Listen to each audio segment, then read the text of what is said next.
প্রিয় মুক্তিকামী ছাত্র জনতা, আমরা দেখতে পাচ্ছি যে আমাদের এই অভ্যুত্থান এবং বিপ্লবের পরেই দেশে অরাজকতা নাশকতা করছে ফ্যাসিস্ট এবং তাদের দোসররা। আমরা দেখতে পাচ্ছি যে বিভিন্ন জায়গায় এখন গোলাগুলি চলছে, মন্দিরে হামলা হচ্ছে এবং নাশকতা ও লুটপাট করছে। আমরা মনে করি আমাদের যে ছাত্র নাগরিকদের অভ্যুত্থান তাকে নস্যাৎ করার জন্যই পরিকল্পিতভাবে এই ধরনের ঘটনা হচ্ছে। আমরা মুক্তিকামী ছাত্র জনতাকে সজাগ এবং সতর্ক থাকতে আহ্বান জানাচ্ছি এবং আমাদের যে অন্তর্বর্তীকালীন সরকার, আমরা সেই সরকারের যে প্রস্তাবনা 24 ঘন্টার সময় নিয়েছিলাম, জরুরি পরিস্থিতি মোতাবেক আমরা এখনই তার একটি রূপরেখা ঘোষণা করছি।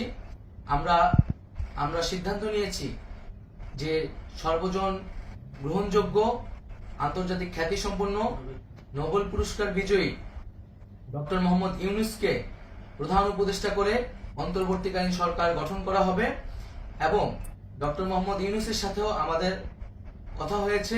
তিনি ছাত্র জনতার আহ্বানে বাংলাদেশকে রক্ষা করতে এই গুরু দায়িত্ব নিতে সম্মত হয়েছে। আমরা সকালের মধ্যেই আমরা এই সরকার গঠনের প্রক্রিয়া দেখতে চাই।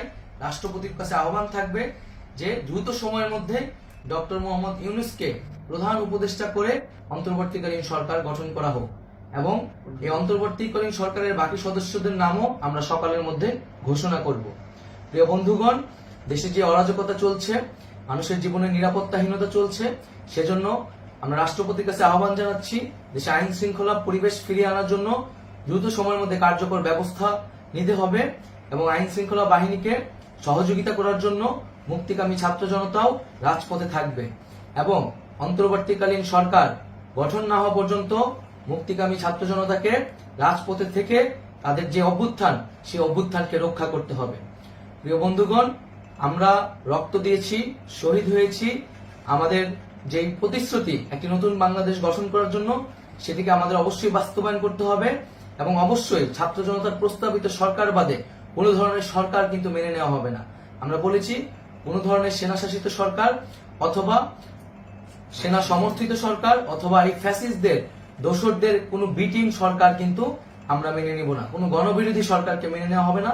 ছাত্র জনতার অভ্যুত্থানকারী যে প্রস্তাবিত সরকার, অন্তর্বর্তীকালীন সরকার, যেটা আমরা সিদ্ধান্ত উপনীত হয়েছি ডক্টর মোহাম্মদ ইউনূসকে প্রধান উপদেষ্টা করে এই সরকার গঠন করা হবে, সেই সরকারকেই বাস্তবায়ন করতে হবে অবিলম্বে।